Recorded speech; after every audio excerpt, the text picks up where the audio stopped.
Hi friends, welcome to our channel. Brahmamudi serial next ఎపిసోడ్లో ఏం జరగబోతోందో ఈ వీడియోలో చూసి తెలుసుకుందాం. నా మనసులో ఉన్నది మీరే కళావతి గారు అని కావ్యతో చెప్పిన రాజ్ అసలేం జరిగింది అని తెలుసుకోవడానికి ఈ వీడియోని స్కిప్ చేయకుండా ఎండ్ వరకు చూసేయండి. చార్లెస్ పోలీసుల నుంచి తప్పించుకోవడానికి దుగ్గిరాల నిలయంకి వచ్చి దొంగచాటుగా అప్పు వాళ్ళ గదిలోకి దూరతాడు. అలా అప్పు వాళ్ళ గదిలో ఉన్న కావ్యరాజ్లని ఒక తాడుతో కట్టేస్తాడు. అలా వాళ్ళ గదిలో ఉన్న స్వీట్స్ అన్నిటినీ తింటూ ఉంటాడు. రాజ్ కావ్యలు ఇద్దరు చార్లెస్ చూడకుండా చాలా సైలెంట్గా రాజ్ మొబైల్ని తీసుకుంటారు.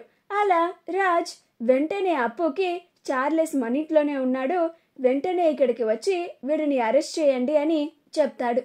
అప్పు ఆ మెసేజ్ని చూసి కూచి ఆ చార్లెస్ గాడు మన ఇంట్లో మన గదిలోనే దాక్కున్నాడంట, వెంటనే మన ఇంటికి పోని అని అంటుంది. అప్పుడు కళ్యాణ్ వీడు తిరిగి తిరిగి ఇందాక నుంచి మన ఇంటి చుట్టూనే తిరుగుతున్నాడు అని చెప్పాన పొట్టి, ఇప్పుడు వీడు నేరుగా మన ఇంట్లో మన గదిలోనే దాక్కున్నాడన్నమాట అని అంటాడు.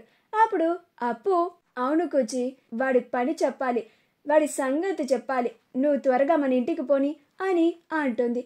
అలా అప్పు కళ్యాణ్లు ఇద్దరు చార్లెస్ కోసం మళ్ళీ తిరిగి ఇంటికి వచ్చేస్తారు. అలా అప్పు కళ్యాణ్లు ఇద్దరు ఎవరికి కనిపించకుండా వాళ్ళ గదిలోకి ఎలా వెళ్ళాలా అని ఆలోచిస్తూ ఉంటారు.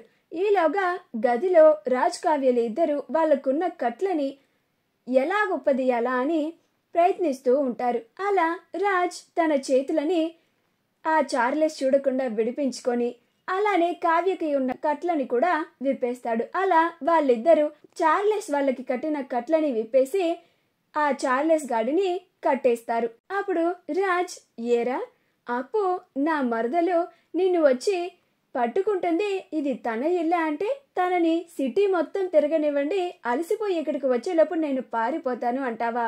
పైగా మా ఇద్దరిని ఇలా కట్టేసి దున్నపోతులాగా మా అప్పు వాళ్ళ కోసం పెట్టిన స్వీట్స్ అన్ని తినేస్తావా? ఇప్పుడు అప్పు వస్తుందిరా, ఆగరా, ఇందాకే మెసేజ్ చేశాను, వచ్చేసి ఉంటుంది అని ఆ చార్లెస్ ని తాడుతో కట్టేస్తాడు. అప్పుడు చార్లెస్ అయినా మీ ఇద్దరికి నేను చాలా గట్టిగానే కట్లు కట్టాను కదా, అవి ఎలా విప్పేశారు అని అంటాడు. అప్పుడు కళావతి అవన్నీ నీకెందుకురా, నువ్వు ఇంత బుర్ర తక్కువలాగా ప్రవర్తిస్తావని నేను అస్సలు అనుకోలేదురా, నీకిందాక మేమిద్దరం వెళ్ళిపోమని కూడా అవకాశాన్ని ఇచ్చాం, కానీ నువ్వే ఇక్కడే ఉండి నువ్వే చేతులారా మా చెల్లికి దొరికిపోయేలాగా చేసుకున్నావు, ఇక ఆ పోలీసుల దెబ్బలు నీకు తప్పవు అని అంటుంది. నా చెల్లి అప్పు వస్తుంది ఉండరా, నిన్ను చితక్ కొడుతుంది అని వార్నింగ్ ఇస్తూ ఉంటుంది. అప్పుడు చార్లెస్ అనవసరంగా ఇక్కడే ఉండి స్వీట్లు తింటూ కూర్చున్నానే, బయటికి వెళ్ళి పారిపోయినా బాగుండేది, ఆ పోలీసులకి దొరకకుండా ఉండేవాణ్ణి, ఇప్పుడు ఆ అప్పు నేరుగా ఇక్కడికి వచ్చి నన్ను అరెస్ట్ చేసి మళ్ళీ సెల్లో పెడుతుంది అని అనుకుంటూ ఉంటాడు. అప్పు కళ్యాణ్ ఇద్దరు పైకి రావడానికి ఆలోచిస్తూ ఉంటారు. ఈలోగా అప్పు ఒక పైపుని తీసుకొని వస్తుంది. అప్పుడు కళ్యాణ్ ఏంటి పొట్టి పైప్ తీసుకొచ్చావు అని అంటాడు. అప్పుడు అప్పు ఇదా, ఈ పైపుని పైకి వేస్తే నేరుగా మన గదిలోకి వెళ్ళిపోవచ్చు కూచి అని అంటుంది. వీళ్ళిద్దరూ ఇలా మాట్లాడుకోవడం ధాన్యలక్ష్మికి వినిపిస్తుంది. ఇదేంటి కళ్యాణ్ వాయిస్ లాగుంది అని బయటికి వచ్చి చూస్తుంది. నిజంగానే కళ్యాణ్ అప్పులు ఇద్దరు మాట్లాడుకోవడం చేసి ఆశ్చర్యపోయి కోపంగా కళ్యాణ్ అని అరుస్తుంది. అప్పుడు కళ్యాణ్ అప్పులు ఇద్దరు ఒక్కసారిగా షాక్ అయ్యి చూస్తారు. ధాన్యలక్ష్మి చాలా కోపంగా వాళ్ళని చూస్తూ ఉంటుంది. అప్పుడు ధాన్యలక్ష్మి మీరిద్దరు గదిలో ఉండాలి కదా, ఇక్కడున్నారేంటి, ముందు లోపలికి రండి అని అరుస్తుంది. అప్పుడు అప్పు కూచి అత్తయ్యకి దొరికిపోయాము అని అంటుంది. అప్పుడు కళ్యాణ్ అవును పొట్టి, ఇప్పుడు మా అమ్మ ఎంత పెద్ద రాద్ధాంతం చేస్తుందో నాకు తలుచుకుంటేనే చాలా భయంగా ఉంది అని అంటాడు. అప్పుడు అప్పు ముందైతే లోపలికి వెళ్దాం పదా అని అంటుంది. అలా ఇద్దరు లోపలికి వెళ్తారు.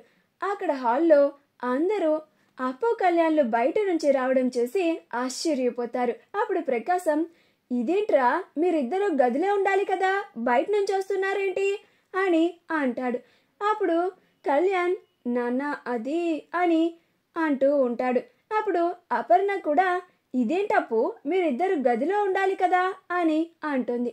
అప్పుడు ధాన్యలక్ష్మి నాకిందాక అనుమానం కూడా వచ్చింది, మీరిద్దరూ బయటికి వెళ్ళినట్టుగా అనిపించింది, అందుకనే నేను మీ గది బయట ఉండి శబ్దాలు కూడా విన్నాను, అప్పుడు మీ గొంతే వినపడింది, కానీ మీరిద్దరు ఎప్పుడు బయటికి వెళ్ళారు, అది కూడా నా కళ్ళు గప్పి అని నిలదీసి అడుగుతూ ఉంటుంది.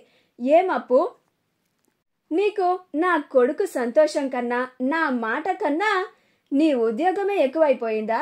వాడిని పట్టించుకోకుండా ఈరోజు మీ శోభనమని కూడా ఏం మాత్రం కూడా లెక్క చేయకుండా, పైగా నీకు తోడుగా వాడిని తీసుకొని మరి నేను నిన్ను ఉద్యోగానికి వెళ్ళొద్దు అని చెప్పినా కానీ నా మాట దాటేసి నువ్వు నీ ఉద్యోగం పని మీద బయటికి వెళ్ళావు, ఏమనాలి నిన్ను అని అంటుంది.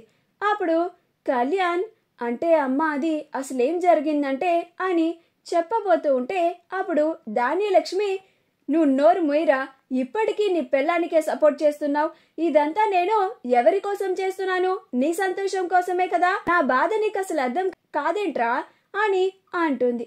అప్పుడు అప్పు, అది కాదత్తయ్య, నేను స్టేషన్లో పెట్టిన ఒక దొంగ తప్పించుకున్నాడు, అతన్ని పట్టుకోవడానికి సడన్గా వెళ్లాల్సి వచ్చింది, అంతేకాని మీ మాట దాటేసి కానీ మీ మాటకి విలువ ఇవ్వకూడదని నేను ఇలా చేయలేదు అని అంటుంది. అప్పుడు ధాన్యలక్ష్మి, అబ్బబ్బబ్బబ్బా, చేసిందంతా చేసి మీ మాట దాటేసి చేయాలని కానీ లేక మీ మాటకి విలువ ఇవ్వకూడదని ఇలా చేయలేదు అని పైకి మాటలు చెప్తున్నావా? నువ్వెందుకు ఇలా చేశావో నాకు చాలా బాగా తెలుసు. నీకు నా కొడుకు గురించి అస్సలు ఏం మాత్రం కూడా పట్టదు, వాడి సంతోషం గురించి అస్సలు ఆలోచించవు, నీకు నువ్వు బాగుంటే చాలు, నీ ఉద్యోగం నువ్వు చక్కగా చేసుకుంటే చాలు, అంతేనా అమ్మా అని అంటుంది. అప్పుడు ఇందిరాదేవి, అసలు ఇంత జరుగుతూ ఉంటే రాజ్ కావ్యలేంటి కనిపించడం లేదు అని అంటుంది. అప్పుడు అప్పు, అంటే అమ్మమ్మ వాళ్ళిద్దరూ మా గదిలోనే ఉన్నారు అని అంటుంది.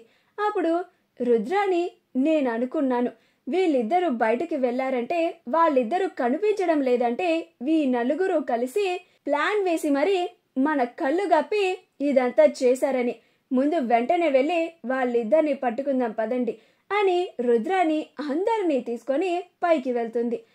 గదిలో ఉన్న రాజ్ కావ్యలని పట్టుకుంటారు. అలా రాజ్ కావ్యలు ఇద్దరు అందరూ రావడం చూసి ఒక్కసారిగా షాక్ అయిపోతారు. అయ్యో, అందరికీ దొరికిపోయామే అని అనుకుంటూ ఉంటారు. అప్పుడు అప్పు లోపలికి వచ్చి ఆ చార్లెస్ని చూసి చాలా కోపంగా చూస్తూ ఉంటుంది. అప్పుడు కావ్య, అప్పు అదిగో చార్లెస్ అని అంటుంది. అప్పుడు అప్పు వెంటనే స్టేషన్కి కాల్ చేసి ఆ చార్లెస్ని అరెస్ట్ చేసి స్టేషన్కి పంపిస్తుంది. ఆ తరువాత జరిగిందంతా ఇంట్లో వాళ్ళకి చెప్తుంది.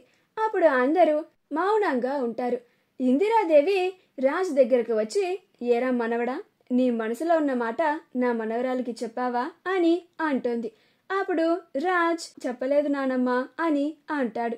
అప్పుడు ఇందిరాదేవి, ఇంతసేపు ఇద్దరు గదిలోనే ఉన్నారు కదరా, నీ మనసులో ఉన్న మాట దానికి చెప్పకుండా ఏం చేశారు మీరు అని అంటుంది. అప్పుడు రాజ్, మాతో పాటు గదిలో ఆ దొంగ కూడా ఉన్నాడు నానమ్మ, వాడి ముందు ఎలా చెప్పను, పైగా వాడు మా ఇద్దరిని కట్టేశాడు కూడా అని అంటాడు. అప్పుడు ఇందిరాదేవి, నాకదంతా తెలీదురా, ఇప్పుడు నువ్వు కావ్యకి నీ మనసులో ఉన్న మాటని చెప్పాల్సిందే అని కావ్యకి తన మనసులో ఉన్న మాటని చెప్పమని రాజుని కావ్య వైపు తోస్తుంది. అలా కావ్య వంటగదిలో నుంచి వస్తూ ఉంటే రాజ్, కళావతి గారు, మీకొక విషయాన్ని చెప్పాలి అని అంటాడు. అప్పుడు కావ్య తనకి రాజ్ ప్రపోజ్ చేయబోతున్నాడని సిగ్గుపడిపోతూ ఉంటుంది. కుటుంబ సభ్యులంతా స్టెప్స్ మీద నుంచొని సంతోషపడుతూ రాజ్ కావ్యకి ప్రపోజ్ చేస్తున్నాడని చాలా సంతోషంగా చూస్తూ ఉంటారు. అలా రాజ్, నా మనసులో ఉన్న మాట మీకు చెప్పాలనుకుంటున్నాను అని, నా మనసులో ఉన్నది మీ కళ్ళల్లో కనిపిస్తున్న సంతోషం రెండు ఒకటిలాగానే ఉన్నాయి, నేను మిమ్మల్ని ప్రేమిస్తున్నాను అని చెప్తాడు. అప్పుడు కావ్య సిగ్గుపడుతూ, నేను కూడా మిమ్మల్ని ప్రేమిస్తున్నాను అని చెప్తుంది. ఇదంతా చూసి కుటుంబం అంతా చాలా పండగ చేసుకుంటూ సంతోషంగా ఉంటారు. అప్పుడు ఇందిరాదేవి చెప్పేశాడు, కావ్య కూడా ఒప్పేసుకుంది అని చాలా సంతోషంతో ఎగురుతూ ఉంటుంది. అప్పుడు అపర్ణ అత్తయ్య అత్తయ్య అని ఇందిరాదేవిని ఆపుతూ ఉంటుంది. రాజ్ కావ్యలు ఇద్దరు ఇందిరాదేవి సంతోషాన్ని చూసి వాళ్ళు కూడా నవ్వుకుంటూ ఉంటారు. మా వీడియో కనుక మీకు నచ్చినట్లయితే లైక్ చేయండి, షేర్ చేయండి, మా ఛానల్ని సబ్స్క్రైబ్ చేసుకోండి. పక్కనే ఉన్న బెల్ ఐకాన్ని క్లిక్ చేయడం మాత్రం మర్చిపోకండి.